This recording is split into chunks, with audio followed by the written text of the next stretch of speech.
Olá, Global Worker! Eu sou o Gabs Ferreira e a partir de hoje, toda primeira segunda-feira do mês, tem um episódio extra do meu podcast com os meus parceiros da Husky.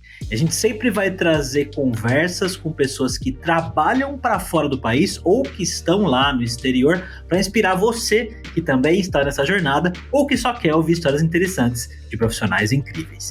E hoje a gente vai conversar aqui com duas pessoas que trabalham para empresas de países não tão comuns, eu diria, quando a gente fala de trabalho em tecnologia para empresas de fora. É muito comum a gente pensar em Estados Unidos ou alguns certos países da Europa, como a Alemanha, Holanda, Portugal e até Espanha, quando pensa em trabalhar para lá. Uma das nossas convidadas do episódio de estreia do Olá Global Worker trabalha para uma empresa da Finlândia e a outra para uma da África do Sul. A gente vai entender como foi que elas conseguiram esse emprego, como é o dia a dia e, claro, muitas dicas para você que está em busca da sua oportunidade de trabalho global. Oi, eu sou a Paula Sartori, eu sou desenvolvedora Java e eu trabalho para uma empresa na Finlândia. Oi, eu sou a Júlia, eu sou do Rio de Janeiro e trabalho como desenvolvedora back-end com Elixir para uma empresa da África do Sul. Oi, eu sou Milena, sou da Husky e estou aqui junto com o Gabs. A razão principal pela qual eu chamei vocês para conversarem aqui é que a gente queria pessoas que trabalham para empresas de países, entre muitas aspas, alternativos, né? Que estão fora do radar, geralmente, das pessoas quando buscam trabalho na gringa, né? Que a galera fala. África do Sul e Finlândia, como vocês acabaram de falar. E antes de falar sobre o trabalho que vocês fazem hoje, como que vocês conseguiram esse emprego e tudo mais, eu queria entender um pouco da carreira de vocês. Como que vocês começaram em tecnologia e depois a gente fala um pouco desse caminho aí até chegar onde vocês estão hoje. Agora começando pela Júlia. Bom, então, eu na verdade só entrei na tecnologia em 2020.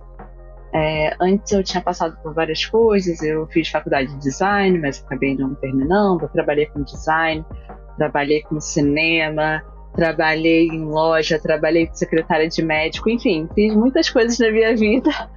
Até que em 2020 eu tava meio assim num momento quase de crise, assim, não sabia muito o que eu queria fazer. E programação sempre foi uma coisa que estava na minha mente, porque o meu pai programava, há muito tempo atrás, ele programava em Clipper, né, linguagem dos maias astecas. Meu pai também! Então eu sempre vi ele programando, e quando eu era adolescente eu era muito envolvida assim com blogs e tal. Eu sempre fazia tipo layouts pra mim, pras minhas amigas, tive vários blogs, enfim. Então era uma coisa assim que eu pensava, talvez um dia eu faça isso. E aí chegou nessa fase da minha vida, eu já tava um pouco mais velha, já tava com 29 para 30 anos e não tinha construído uma carreira, assim, e eu queria uma coisa que fosse mais rápida. Aí eu resolvi fazer um bootcamp, eu fiz um bootcamp na Devagon no segundo semestre de 2020. E início de 2021 eu já arranjei um emprego como dev na Stone e aí começou a minha carreira. E foi lá na Stone que você se envolveu com o Elixir? Sim. Eu entrei num programa muito legal que eles fizeram, que foi um programa de treinamento. Na época eles contrataram tipo mais 30 pessoas, 31, 32, e eles treinaram a gente em Elixir por um mês antes da gente começar realmente a trabalhar. Então foi bem legal, assim. E aí foi lá que eu comecei a trabalhar com Elixir. Eu já tinha ouvido falar da linguagem, mas não sabia muito antes de entrar lá, e aí lá eu aprendi e estou usando até hoje. Legal. E você, Paula? Nossa, a minha faz um pouquinho mais de tempo. Eu me formei em Geografia em 2016. Eu tive uma grande decepção no meu TCC. Era pra eu estar fazendo mestrado, ser doutora em Geografia hoje. E, enfim, tive vários problemas no finalzinho do curso com orientação e etc. Por causa de um intercâmbio que eu fiz. Daí eu fiquei completamente, assim, decepcionada com a carreira que eu tinha escolhido. Resolvi... Sei lá, eu gostava bastante na geografia de mexer com geoprocessamento em mapas, que é Big Data de mapas. E aí eu comecei a focar mais nisso, estudar nisso. E aí eu meio que juntei uma faculdade na outra e já comecei a estudar tecnologia. E foi muito louco, porque eu não tinha certeza ainda do que eu queria mesmo. Depois de formada na faculdade, começando a segunda. E acho que foi no primeiro semestre, no finalzinho do primeiro semestre, por falar inglês, eu fui contratada no estágio que era tipo um trainee que a IBM fazia, IBM de Hortolândia, Campinas, o pessoal chama. E fui pra lá. Aí foi em 2016 mesmo. E aí foi nesse momento que eu comecei a entender melhor o que era tecnologia. E foi aí também que eu comecei a trabalhar com Java. Tive breves momentos onde eu não trabalhei com Java, mas ele tá na minha carreira desde o meu primeiro estágio. Não, e depois disso eu troquei de empresa algumas vezes antes de chegar onde eu tô agora. Uma coisa legal da trajetória de vocês é que, pelo que vocês me falaram, a Júlia, se eu não me engano, você falou que você tinha 29 anos quando você veio pra Tech, né, Júlia? E você, Paula? Não, eu era mais nova, eu tinha acabado de terminar a faculdade, acho que eu tinha 22. Ah, tá. Entendi. Não, mas mesmo assim, eu recebo muitas mensagens de pessoas quando eu posto sobre tecnologia, que é o que eu mais falo nas redes sociais, perguntando se eu estou muito velho para entrar, estou muito velha para começar, e assim, de idades variadas, tá? Já teve gente de 22 anos me perguntando isso, tá? Tem gente de 40, gente... Então, era exatamente o que eu sentia com 22, porque eu tinha acabado de terminar a faculdade e me sentia super, nossa, uma pessoa idosa. E daí eu falei, nossa, eu vou entrar em outra faculdade e aí eu vou ter que aguentar pessoas de 18. E não foi, porque no curso de tecnologia que eu fiz, a maioria das pessoas estavam na segunda graduação. Algumas numa situação parecida com a minha, de já saiu de uma faculdade e emendou em outra, mas outras pessoas que já tinham carreira consolidada mesmo, em outras áreas e resolveram mudar. Às vezes a pessoa que está numa carreira que não é relacionada à tecnologia e quer vir para a tecnologia, também, além da idade, tem a questão de achar que vai começar do zero, né? Eu vou começar do zero, só que não. Toda a bagagem que você traz de experiência com a carreira que você tem hoje, você vai levar para sua vida, né? Coisa que não vai perder, né? Não é do zero. E eu queria saber agora, então, como é que foi que surgiu essa oportunidade de vocês trabalharem para empresas de fora, né? Para as empresas que vocês estão hoje. Acho que começando pela Paula agora. Foi muito engraçado. Eu estava trabalhando no Mercado Livre como desenvolvedora back-end. Eu entrei no Mercado Livre durante a pandemia, então eu não tinha muito contato com os meus colegas. A gente fazia uns happy hours meio assim pra tentar entrosar. E eu lembro que eles riram muito quando eu falei que eu tava indo de férias pra Finlândia. Só que foi umas férias meio marcadas em cima da hora, porque eu tava acompanhando outras pessoas, enfim. E aí marquei as férias e fui na intenção de realmente conhecer a Finlândia, porque eu já tinha interesse no país, na verdade. Mas não tinha pretensão de trabalhar lá, não nesse momento. E aí os colegas que eu nem tinha muita intimidade fazendo piadas do tipo, entrevista. E não era. Só que aí eu fui pra lá, era férias, não levei o equipamento da empresa pra trabalhar, porque era férias. Fechei o notebook, saí, peguei o avião, fui pra Finlândia. Enquanto eu estava lá, época de pandemia, lembra? Eu já tinha tomado vacina, mas peguei Covid lá e não pude voltar embora. Tava naquela época que tinha que fazer o exame. Aí fiz o exame, não podia voltar embora. Fiquei mais 15 dias lá. E aí, pra eu ligar pro meu chefe no Mercado Livre e avisar que eu não ia voltar, porque eu tava com Covid. Sem o computador pra trabalhar, presa Sem na o Finlândia. computador. Exatamente. E presa mesmo, porque o lockdown lá tava um pouco mais sério, assim, tinha que fazer teste todos os dias e tal. Falei, né? Lógico que ninguém acreditou em mim. Eles disseram, tudo bem, mas... E aí, nesses 15 dias que eu tinha que pra poder voltar por conta da Covid, aí foi indicação, né? Uma pessoa que eu conhecia numa empresa me indicou numa empresa onde ela trabalhava de terceiro. Eles não estavam contratando pessoas de fora, inicialmente era pra alguém trabalhar lá no escritório mesmo. E aí eles gostaram do meu currículo, quando deu negativo o meu teste, eu avisei eles e fui lá e fiz a entrevista. Mas foi assim, do nada. Você fez a entrevista presencialmente. Sua entrevista foi presencial, então. Foi. Olha só. Sentei na mesa com eles. E, enfim, e aí a entrevista foi bem legal, porque eu tava saindo de uma empresa gigante, enorme, para ir para uma empresa que não é tão grande assim lá na Finlândia, a Visty, onde eu trabalho agora. Mas eles gostaram de mim, Para eles, a skill de falar português e de falar espanhol também era um plus, porque eles têm clientes nessas áreas e rola uma dificuldade de comunicação. Enfim, aí, só que eles demoraram uns 2-3 meses ainda para me dar a devolutiva de que eu seria contratada, então eu voltei para cá, continuei trabalhando no Mercado Livre como se nada tivesse acontecido. E, enfim, daí eles me chamaram e foi fácil aceitar. E faz quanto tempo que você tá lá? 2 anos e meio. Legal. E você, Júlia, qual que é a sua história? Então, eu, como eu disse, entrei na Stone no início de 2021, aí eu fiquei lá 1 ano, e depois de 1 ano, eu sempre quis trabalhar para fora, já era meio que o meu plano, quando eu entrei em tech já era meio o plano, então depois de 1 ano eu falei, vou começar a aplicar. Eu sei que a maioria das pessoas não faz isso, tipo assim, nossa, só 1 ano de experiência, já tava tentando, mas eu falei, tentar não custa nada, vou tentar. Tava empregada, tava bem, mas comecei a aplicar.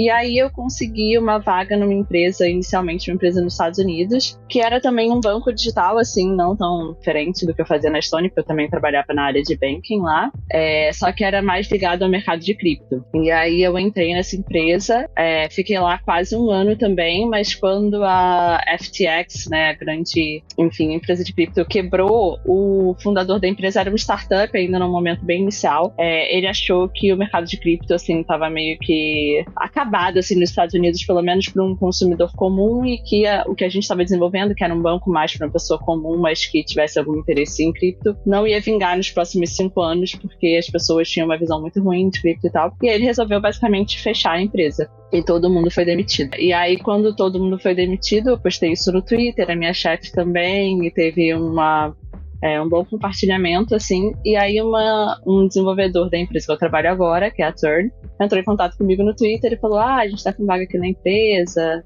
você não quer fazer uma entrevista, conversar com o nosso CTO e tal.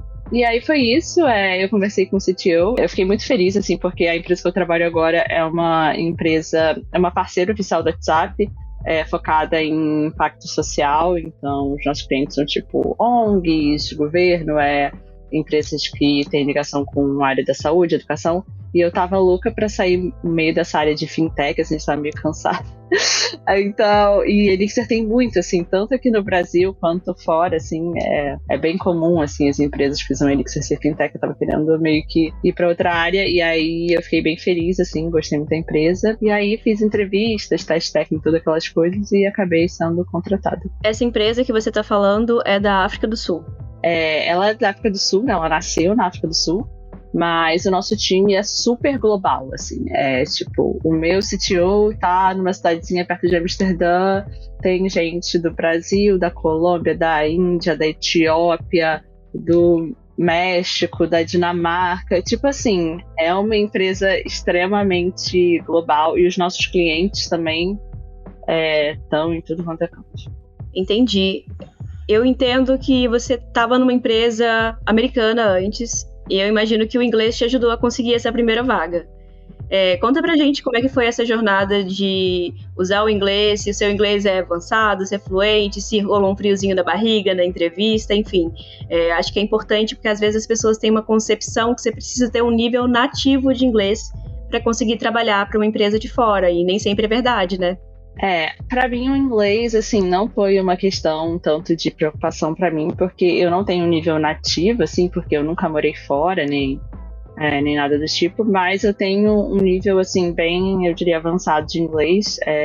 Eu, na verdade, eu acho que eu sempre tive uma facilidade, eu fiz cursinho, como muita gente aqui no Brasil faz, fiz Brasas e depois fiz, que cursinho normal, mas eu sempre pratiquei muito, eu sempre gostei muito de... Eu ouço podcast em inglês desde a época que, assim, você tinha que baixar o podcast MP3 e botar no seu celular, tipo assim, eu sempre pratiquei muito, então o inglês pra mim não foi, tipo, uma questão tão assim, e eu acho que também por isso que eu tava confortável de buscar vaga, assim, tão rápido fora, porque o inglês, assim, não era uma questão pra mim. Eu estava mais preocupada, na real, com os testes técnicos, se ia ser muito diferente, assim, se eles iam exigir muito mais do que nas empresas brasileiras. E no meu caso, não foi assim. Mas, assim, eu sei que tem experiências diferentes. Mas o inglês, para mim, não foi, assim, uma grande questão. Para você, Paula? Então, eu estava acostumada a trabalhar em inglês. desde a minha primeira experiência na IBM. Tanto que era uma coisa que eu sentia falta depois nas outras empresas que eu trabalhei, entre a IBM e a Vício, que é a atual, é que eu não usava inglês. No Mercado Livre achei que usar espanhol eu não usava, e era uma frustração um pouco pra mim, porque eu sentia falta. Porque era o meu momento de praticar também, né, de usar o inglês. Mas eu já me sentia muito confortável com o inglês, assim. Acho que a IBM me deu muita confiança, o meu primeiro estágio. Porque eu estava sempre em contato e era não só com americano, tinha bastante indiano também, então, que geralmente as pessoas acham difícil e pra mim era normal. Então, foi bem tranquilo e eu me sentia confortável com isso. O que eu tive um pouco de medo era de não conseguir entrosar muito com o time, porque no dia a dia, a minha empresa é bem diferente, na verdade, todo mundo é finlandês e tem eu lá. Então, de não conseguir entrosar, porque o finlandês é um negócio que eu tô tentando aprender, mas não vai ser do dia pra noite, assim, eu tenho consciência. E eu tinha um pouco desse receio, mas aí quando eu fui trabalhar no escritório mesmo, que eu reparei que realmente todo mundo fala inglês lá na Finlândia. Não é igual aqui que, sei lá, só C-level fala. Sei lá, o pessoal que faz a faxina no escritório também fala inglês e fala muito bem, fala melhor que eu. Então, não tive essa dificuldade, que era o medo que eu tinha mais, assim. Quando eu fui trabalhar pela primeira vez para uma empresa de fora, que foi para uma empresa da Estônia, a minha primeira semana de trabalho foi lá, né? Eles pagaram a passagem para eu ir até lá e tal, e eu fui. E no meu primeiro dia de trabalho, eu saí de lá muito ansioso, porque apesar de já estar confortável com inglês, de falar inglês faz tempo, ficar o dia inteiro no escritório falando inglês é diferente de fazer 2, 3 entrevistas ali, né? Então foi bem cansativo mentalmente falando, assim, e eu saí com uma síndrome do impostor do caramba, falando, eu não vou dar conta disso aqui, essa galera, não sei, será que eu vou conseguir me fazer entender? Porque às vezes você quer se expressar de um jeito em inglês que não é a mesma coisa que tá na sua cabeça, né? Aquela coisa do tipo, em português eu sou muito mais inteligente. Mas depois eu fui relaxando, e por ser uma empresa como a da Júlia, que tinha muita gente de países diferentes, Índia, Itália, Croácia, Turquia, Noruega, Suécia, tinha muito sotaque diferente, e tinha gente que tinha um inglês difícil, assim, sabe? Um inglês que se eu conversasse com a pessoa sem saber que ela trabalhava para uma startup de tecnologia global, eu ia falar, você precisa melhorar seu inglês antes de se candidatar, porque esse inglês é até difícil. Mas não, a pessoa falava o inglês ali que era meio difícil de entender, mas se acostuma e a pessoa conseguia se fazer entender e boa, tá todo mundo feliz. Então esse negócio que você precisa de inglês 100% perfeito para se aplicar para as vagas, não é verdade. Óbvio, né, que vai ter lugares que vão pegar um pouco mais do seu pé. De repente, se você for trabalhar para a empresa americana, pode ser um pouco mais exigente, porque todo mundo é nativo ali, né? Mas para essas empresas da Europa e para países onde o inglês é um segundo idioma, é muito mais de boa, né, gente? Vamos combinar. Gabs, o CEO da Husky, o Thiago Santos, ele conta uma história engraçada. Ele também trabalhou na IBM e na época ele não tinha tanto conhecimento, tanto domínio do inglês.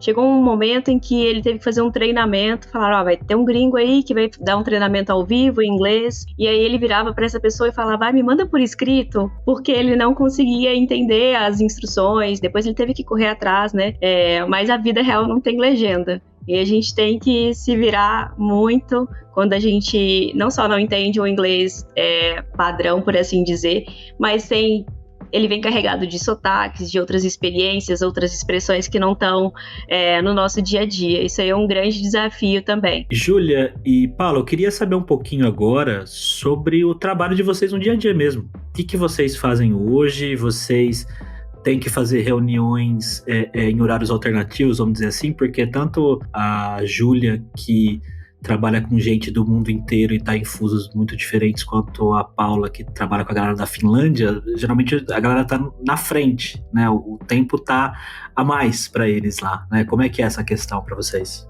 Pra mim, é bem legal. Porque eu sou uma pessoa super da manhã.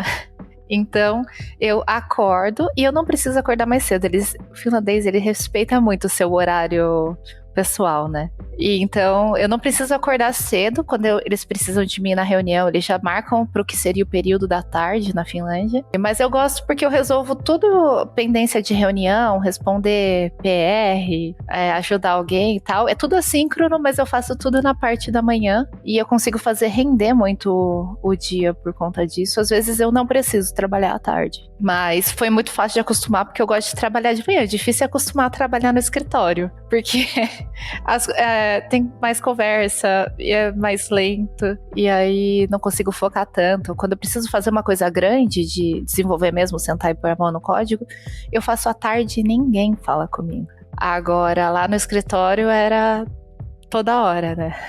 Pra mim foi um pouco o contrário, porque eu não sou da manhã, e quando eu tava na minha outra empresa, na empresa americana, era o contrário, o fuso horário. A maioria tava em Utah, mas enfim, todo mundo acordava depois de mim. E eu amava, porque eu podia começar o meu dia um pouco mais tarde, que é o que eu gosto. Mas a empresa que eu tô agora é tudo de manhã. No início foi um pouco difícil, assim, eles chegaram a marcar umas reuniões, tipo, sei lá, 6 horas da manhã, e às vezes eles marcavam, tipo, enquanto eu tava dormindo, então eu já acordava e já tinha perdido a reunião. Porque às vezes eles marcavam isso toda hora, mas assim, depois desses momentos, assim, eu fui muito assim, eu meio que estabeleci meu horário de trabalho, e quando no início, assim, quando eles marcavam uma reunião fora desse horário, eu falava, olha, desculpa, eu não vou, esse horário não dá pra mim.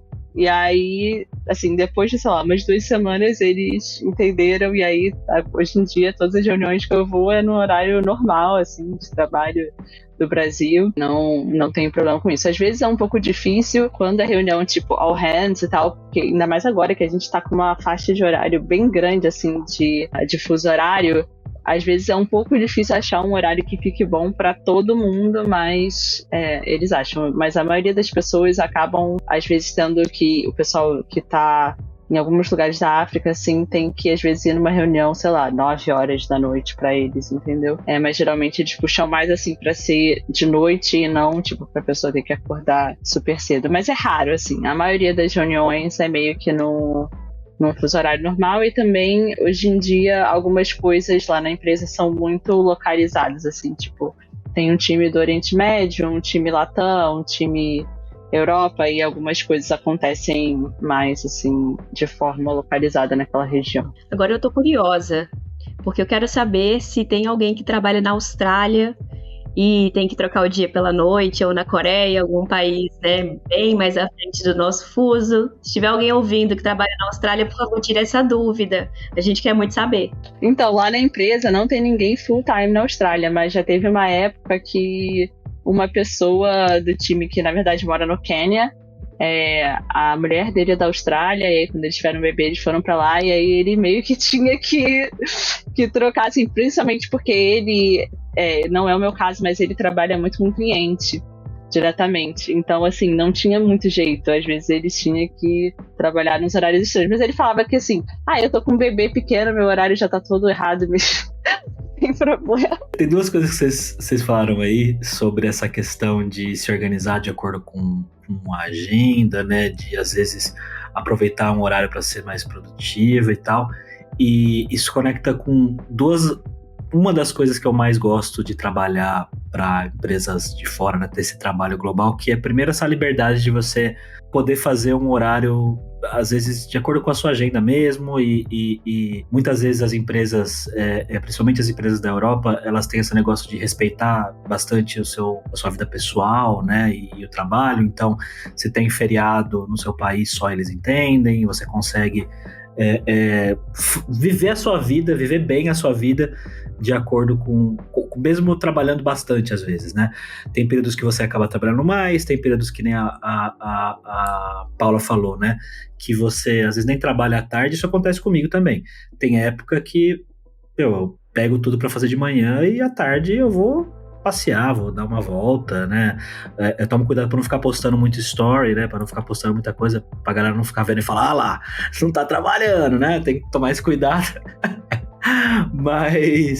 Mas essa questão da liberdade no trabalho global é uma coisa que me atrai bastante, que assim, não quero nunca mais na minha vida voltar a ir pro escritório todos os dias, não faz o menor sentido, tá?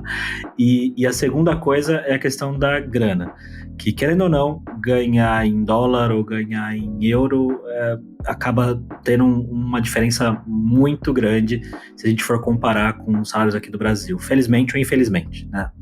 A realidade é essa. Quando eu fui fazer entrevista de novo para empresas brasileiras, eu confesso que eu fiquei um pouco decepcionado com os salários que eu vi, mas é porque eu já tinha trabalhado antes para empresas da Europa. Então você fica meio mal acostumado, né? E eu queria saber um pouco a visão de vocês sobre isso. Sobre o horário, eu acho que o pessoal fala muito, porque na Europa respeitam o seu horário pessoal, mas o finlandês é um nível a mais, assim, de tudo que eu conheço da Europa. Eles realmente, eles não são nem pessoas que gostam de, sabe, small talk. É isso, assim, você só conversa se você precisa conversar. É difícil de desenvolver amizades, assim, mas... eles respeitam muito. Você comentou que toma cuidado até com o que posta nos stories. Gente, eu sou paraquedista. Às vezes o pessoal tá trabalhando, eu tô pulando do avião e eles curtem e eles fazem também. Às vezes é o horário e fala, essa pessoa não deveria estar me respondendo aqui no Slack, ela tá nadando no lago da Finlândia, sabe? Então, é muito assim, não tem bater cartão, mesmo pra quem tá lá no escritório, né? É bem tranquilo. Então, você faz o que você precisa fazer e organiza tudo. Se você não tá com nada atrasado, você faz o que você quiser. E se você tá atrasado também, não faz overtime para desatrasar. Você planeja melhor na próxima. É muito assim a cultura de respeitar a agenda mesmo. Feriado, eu faço uma mistura do daqui com o de lá. Agora, eu sempre penso, meu trabalho... Eu gosto muito da empresa, assim. Às vezes eu fico... a gente fica chateado com uma coisa ou outra. Eu pensei se eu fizesse uma entrevista em outro lugar, mas não ia ser no Brasil. Acho que seria bem... Tem poucos lugares que eu acho que daria pra fazer uma troca, e são lugares que não dão match com a minha personalidade, assim, lugares que eu não gostaria de trabalhar. Banco, não faz muito minha cara, já tive uma pequena experiência. E eu acho que no fim das contas, muitos dos lugares aqui no Brasil, você acaba trabalhando muito mais, né? Você acaba trabalhando muito mais e esse respeito pelo seu tempo e pela sua vida, às vezes acaba passando despercebido também, né? Isso é muito doido. Que no meu caso específico eu trabalho com Java, então às vezes tem uma ou outra startup pagando bem, mas ela não vai me querer, quem me quer é o bancão. Via de regra é o que acontece. Bacana. A gente fez uma pesquisa esse ano na Husky, chamada Pesquisa Global Worker, e as descobertas que nós tivemos estão muito em linha com isso que o Gabs falou, que 8 em 10 pessoas com quem a gente conversou, elas valorizam em primeiro lugar o salário, né, que é imbatível, assim, você receber moeda estrangeira em relação ao real, que está super desvalorizado, e o outro ponto é o equilíbrio. Metade das pessoas falam, o equilíbrio entre vida pessoal e profissional me atraiu muito numa carreira internacional, isso conta muito para nós. Eu queria saber da Júlia como é que é no caso dela, que tem pessoas de vários outros países, ou seja, né, talvez role aí um choque de cultura, visões de mundo diferentes. Eu queria saber dessa parte. Eu acho que, no meu caso, não é tanto essa cultura, vamos dizer assim, europeia, né, de tipo, que realmente os europeus são bem, assim, super a favor dessa divisão, né, assim, tem europeus na minha empresa também, mas vamos dizer que, assim, o C-Level e tal não é europeu, é mais da África do Sul, quer dizer, tem um europeu, mas a maior parte é da África do Sul, mas assim, eu diria que tem um bom equilíbrio, assim, entre trabalho e tempo pessoal, e eles são muito de boa também, até por ser uma empresa bem global, eles são muito de boa, assim, por exemplo, eu fui pra Suécia, fui pra Dinamarca, tirei alguns dias de férias lá, mas também trabalhei de lá, e todo mundo sabia, e era super de boa, assim, só falei, gente, tô num fuso horário diferente, porque eu tô aqui, então, assim, eles, inclusive, incentivam isso, assim, de você ter realmente essa liberdade, poder trabalhar de vários lugares e tal. Foi uma coisa que a gente até discutiu na nossa última vez que a gente teve a nossa semana presencial, que a gente tem uma vez por ano, e eles inclusive incentivam isso. Essa questão das culturas, para mim, foi muito positivo, assim, porque é muito interessante você ver tantas pessoas de tantas culturas diferentes o tempo todo. Por exemplo, lá também na empresa, todo mundo comemora os feriados do seu país. Então, cada um comemora os feriados do seu país. E várias vezes, quando as pessoas vão sair pro feriado, elas meio que explicam, assim, qual é o feriado e tal. Então você acaba aprendendo um monte de coisa, ou as pessoas casam, e aí o casamento é totalmente diferente. Aí as pessoas postam as fotos no Slack dos casamentos, os casamentos africanos, por exemplo, que tem, tipo, 2 festas. Então você vai aprendendo várias coisas, assim, de culturas diferentes, e eu acho isso muito legal. Quando a gente se encontra também presencialmente, as pessoas levam comidas dos países para dar para os outros provarem. Então, assim, para mim tem sido muito positivo essa questão das culturas. Não tive nenhum ainda grande, tipo, choque, assim, de nossa, estranho isso, assim, ou uma coisa ruim. Eu acho que também porque várias dessas pessoas já trabalharam muito para empresas, assim, de outros países, então já estão meio que nessa cultura global, assim, de trabalho, pelo menos. E a questão do salário, assim, mudou minha vida. Depois que eu comecei a trabalhar para fora, foi um pulo, assim, bizarro de salário, meu salário no Brasil, do salário trabalhando para fora. Já que a gente está falando de salário, você que já é ou quer ser Global Worker, já sabe qual é a melhor maneira de receber o seu salário do exterior? Usando a Husky. A Husky é uma plataforma digital de câmbio e é a forma mais fácil para quem quer enviar ou receber pagamentos de fora do Brasil. É a plataforma que toda a galera de tech está usando para receber o salário da firma internacional. Você abre a sua conta gratuita lá em menos de 1 minuto e a taxa deles é uma das melhores do mercado. 1% por pagamento. Mas pera, se você usar o meu link que está na descrição, você vai ter taxa 0 no primeiro pagamento e mais 3 pagamentos cortados pela metade, ou seja, de 1% vai para meio. E tem mais. Se você conseguir convidar amigos para a Husky, você ganha taxa 0 e mais 3 pagamentos off por pessoa que abrir e ativar a sua conta na plataforma. Com a Husky você pode receber pagamentos em qualquer moeda e ainda pode esperar a melhor cotação para sacar o seu dinheiro quando ela estiver lá no alto. Eu uso já faz um tempo o serviço deles e recomendo. Então, pega o link que tá aqui na descrição e vai lá abrir a sua conta agora. E tem uma coisa que tá ligada a essa questão de qualidade de vida, separação de trabalho também, que foi um pouco um choque para mim, mas um choque positivo, que quando eu saí lá da Alura para trabalhar para essa startup da Estônia, foi a minha primeira startup. E eu pensei, bem, startup, no começo, vou trabalhar pra caramba, né? Vai ser loucura, mas não foi, não era isso. O ritmo de trabalho era outro. E uma coisa que eu não sabia que eles seguem um modelo de férias muito diferente do nosso. Aqui no Brasil, você é CLT ou mesmo PJ, né, que tem férias, você costuma tirar férias depois de 1 ano, né? Você tem direito a tirar essas férias depois de 1 ano. E lá não. Lá eu entrava e, tipo assim, no primeiro mês de trabalho, eu já ganhava direito a, sei lá, não lembro quanto que era, mas, sei lá, 3 dias de férias por mês, vamos dizer assim. Então, a cada mês, eu ia acumulando esses dias. Então, depois de 1 mês trabalhando lá, eu já pedi férias e eu fiquei meio assim de pedir, sabe? De, tipo, será que eu vou pedir férias, né? Mal comecei. E meu chefe falava, cara, pede aí, entra no link aqui, pede e vai lá, vai fazer suas coisas. E aí eu fui vendo que isso era normal. Às vezes, já teve época que eu lembro que a gente tava com um problema no sistema e precisava resolver, e a gente tava com, né, um monte de coisa acontecendo ao mesmo tempo, e o CEO foi lá e marcou 15 dias de férias. E eu falei, cara, sei lá, quem que faz isso, né, no Brasil? Não é uma coisa comum, assim, né? E aí queria saber de vocês, como que é o esquema de férias de vocês, se é nesse modelo também, é isso. O meu esquema de férias são 20 dias úteis, né? Então, assim, feriado, final de semana não conta nas férias.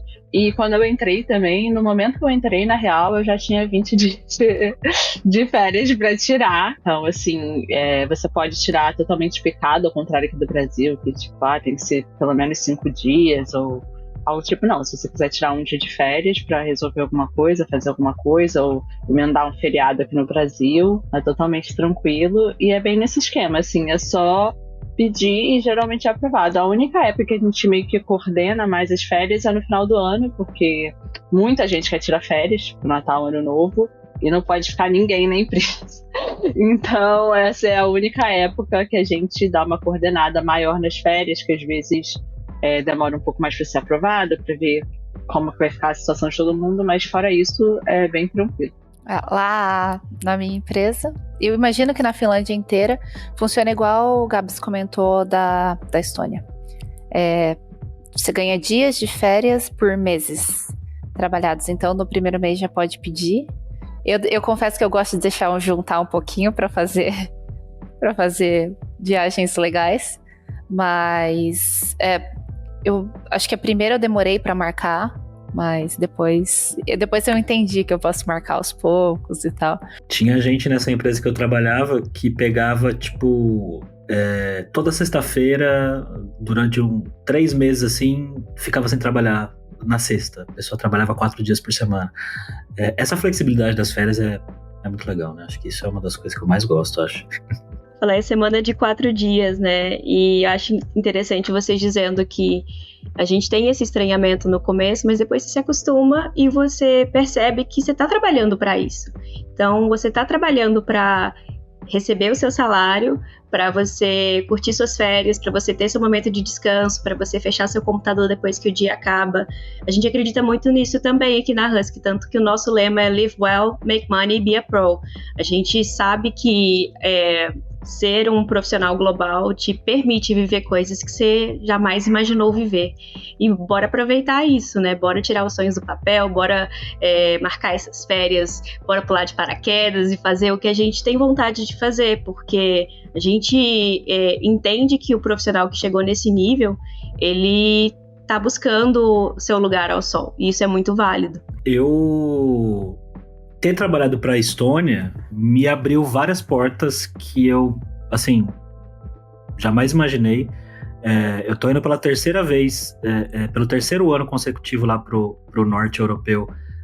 Dessa vez é convite do governo da Lituânia, que é uma coisa que eu jamais imaginei que alguém de um governo fosse me chamar para ir pro país.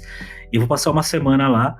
E eu já tinha tirado uma semana de férias mês passado. Eu cheguei pro meu chefe agora e falei, cara, talvez eu precise tirar uma semana de novo, porque eu vou pra... né, fui convidado e falou, cara, vai lá, tá tudo bem, não precisa tirar férias não. Trabalho que der. Se eu tivesse trabalhando num emprego tradicional, isso ia ser um parto para acontecer, né? Ia ser muito difícil, eu ter que pensar um monte de coisa. Então, quando a gente fica um tempo, né, que nem vocês já estão há um tempo trabalhando nesse modelo, você desacostuma, né? E você vê que você não precisa estar que nem louco o tempo inteiro trabalhando para entregar um trabalho de qualidade, para fazer o que tem que ser feito, né? Com alguém em cima do seu ombro ali, vendo o que você tá fazendo, sabe? Não precisa disso, né? Dá para você fazer muita coisa boa e viajar e viver a vida, né? É muito, muito louco. Bom, eu queria saber agora um pouco sobre o dia a dia de vocês hoje, né? No que vocês estão trabalhando, o que vocês estão no dia a dia fazendo mesmo aí com código e tudo mais. Começando pela Júlia, que está com Elixir, que é uma tecnologia, não vou dizer não tão conhecida hoje, porque todo mundo conhece, acho, mas é um pouco mais nichado, né? Não é tão mainstream que nem Java, né? Como eu disse, a nossa empresa é uma parceira do WhatsApp, então os nossos produtos são basicamente 2 frentes. Uma é de Helpdesk, que basicamente, imagina um WhatsApp web, só que bem melhorado, com várias outras funcionalidades, que é justamente para operadores lidarem. E também a gente tem um produto de construção de chatbot, né, de você fazer vários que a gente chama de journeys, assim, diferentes, dependendo do serviço que você precisa.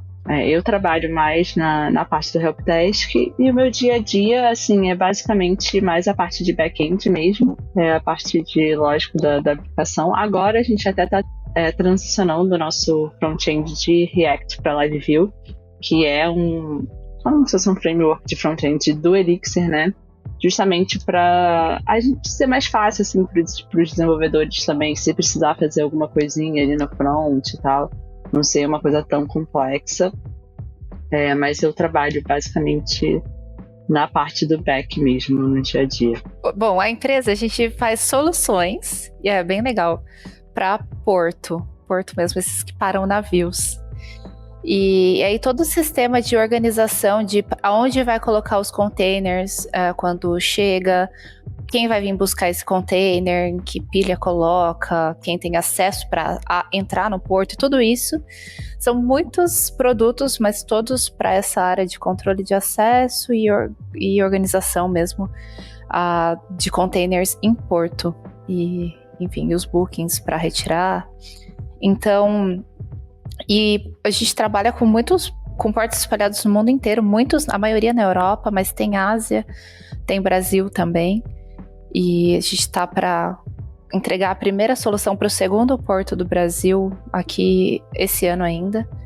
E a gente faz não apenas os sistemas, mas tem também uma parte de hardware, de câmera mesmo, que faz leitura e reconhecimento por IA, que rastreia esses containers ao redor do mundo inteiro. Então, assim, são muitos produtos e a gente não trabalha, os times não trabalham com um produto específico. A gente acaba tendo que mexer um pouquinho de tudo.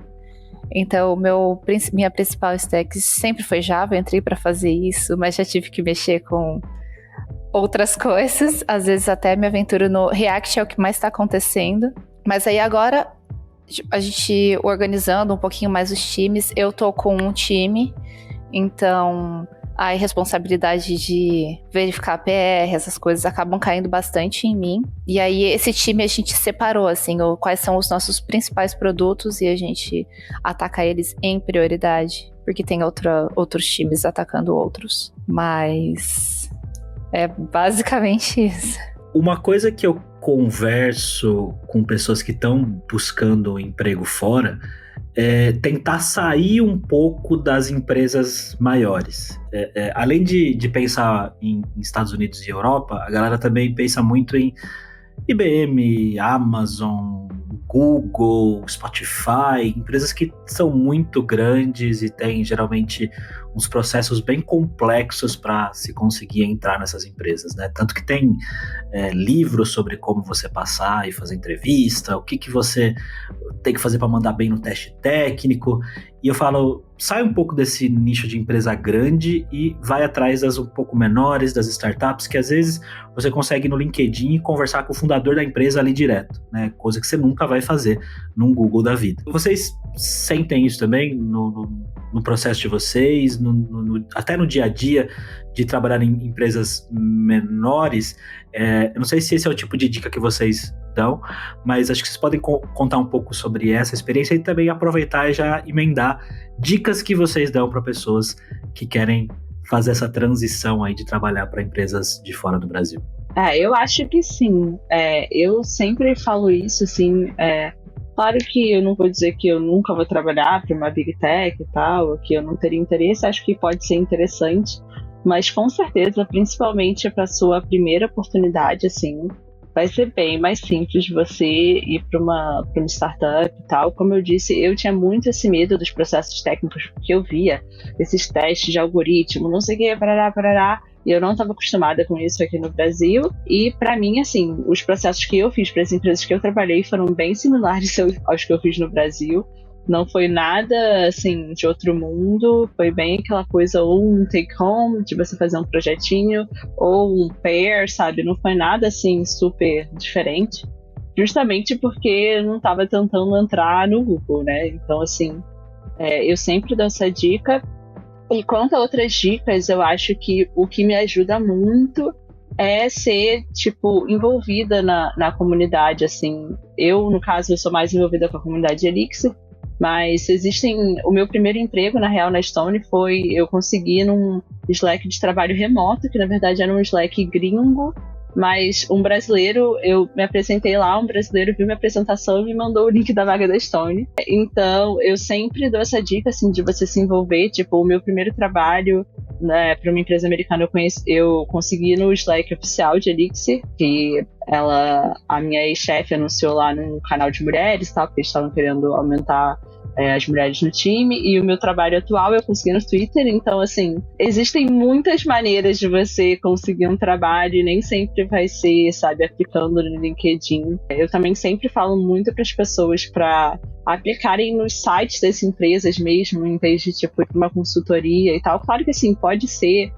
uma opção, mas geralmente se você trabalha para uma consultoria, ela vai pegar uma parte do seu salário. Então, assim, se você trabalhar diretamente para uma empresa, geralmente o seu salário vai ser maior. Então, eu sempre dou essa dica para o pessoal também de tentar aplicar diretamente para as empresas e conhecer as empresas que usam seu stack. Assim, eu, por exemplo, como eu uso Elixir, eu estou sempre vendo as conferências que tem, quais empresas estão patrocinando, quais empresas estão envolvidas, quem está envolvido com a comunidade. Então, assim, você acaba meio que conhecendo as empresas. E quando você vai procurar um emprego, você meio que já sabe para quem mandar os currículos, para quais empresas são interessantes. Você acaba, às vezes, conhecendo gente dessas empresas nesses eventos e tal. Então, essa é a dica que eu sempre dou pro pessoal. Muito boa. Eu não dou essa dica, porque geralmente quando a pessoa ela quer trabalhar na Big Tech, ela vai ser frustrada se ela for trabalhar numa empresa pequena. Eu falo isso porque eu já quis trabalhar em Big Tech. Eu comecei na IBM, então pra mim o negócio grande sempre fez muito sentido, sabe? Trabalhar numa empresa, ser só uma pessoa de um time de uma empresa muito grande. Mas as coisas foram acontecendo. Eu não desejei trabalhar no Mercado Livre, aconteceu e foi uma experiência maravilhosa. E quando foi para eu sair das empresas grandes para ir para essa pequena, foi a coisa que eu mais tive medo. De, nossa, será que eu vou ter que fazer tudo mesmo, sabe? Será que vai... E realmente eu tive uma experiência que não me aconteceu, um tipo de desafio que não me aconteceu na Big Tech. Eu trabalhava com Java, era Java que eu fazia. No Mercado Livre eu fiz um pouco de Kotlin, mas era isso, os desafios estavam dentro do esperado e na empresa menor os desafios vêm diferentes. Então, para não causar frustração, você tem que saber também se você que estilo de pessoa você é. No fim, eu acho que eu me dei bem com a pequena também. Mas se você quer uma Big Tech, vai lá, estuda, compra o livro, faz o curso e aplica para Big Tech, sim, porque eles também contratam muito. Embora tenha um turnover, né? Mas eles contratam muito também. Agora, se você quer eu acho que o negócio da qualidade de vida, da tranquilidade e também de ter um leque maior de opções, aí sim. Aí eu acho que as médias e pequenas empresas, sobretudo na Europa, que não tem tanta Big Tech assim, pelo menos do meu ponto de vista, é um caminho bem legal. E, enfim, acaba que compensa. Acho que esse é um ótimo insight, né? A gente parar para pensar no que você espera, quais são as suas expectativas, mas hoje a gente sabe que metade das pessoas que trabalham para empresas de fora, sem sair do Brasil, trabalham para empresas com menos de 200 pessoas. Então tem aí uma oportunidade que vocês souberam aproveitar muito bem e que as pessoas talvez estejam deixando passar, porque elas estão procurando nos canais mais tradicionais, não estão aproveitando o networking das comunidades, que é super importante, até porque 1 em cada 3 pessoas que conseguiu uma vaga foi por indicação. Então talvez você esteja olhando para o lugar errado aí, se você está procurando uma vaga que não veio até você, seja interessante você se agarrar nessas dicas aí das meninas, preparar o seu currículo, mas também preparar o seu networking, preparar o seu coração para trabalhar numa empresa que talvez seja de um tamanho diferente do que você estava esperando, né? Eu queria reforçar uma coisa depois dessa conversa que a gente teve com a Júlia e com a Paula, que é: tente sair do caminho, entre aspas, tradicional para buscar a sua vaga fora do país. Converse com pessoas, participe de comunidades, fale sobre coisas que você gosta com pessoas que têm interesses em comum. E quando eu falo coisas que você gosta, eu tô falando da linguagem de programação que você usa, do framework que você usa, da metodologia que você aplica no dia a dia. Não tenha vergonha de falar, não importa se é básico, se você acha que é algo muito simples, porque o que é óbvio para você não é para outras pessoas. Então, faz sessão no LinkedIn, posta no Twitter, faz vídeo pro Instagram, pro YouTube, faz podcast, participe do Discord, participe de reuniões, sabe? Vá atrás de pessoas que têm interesse em comum com você, porque você nunca sabe quem tá do outro lado, que relações você vai conseguir construir e o que vai acontecer amanhã. A grande maioria das oportunidades da minha vida profissional, que foram muito boas, eu consegui através de pessoas que eu conheci em eventos, em corredores, lá no cafezinho ou até em comunidades de Discord. Então faça isso, saia do lugar comum e depois, caso você consiga um emprego através de alguma dessas dicas que você ouviu aqui nesse episódio do podcast, vem aqui contar pra gente. Espero que você tenha gostado. Se estiver ouvindo esse episódio pelo Spotify, não esquece de dar 5 estrelas pro podcast. Se estiver assistindo pelo YouTube, não esquece de dar like e se inscrever no canal. E eu te vejo em breve, jovem. Tchau!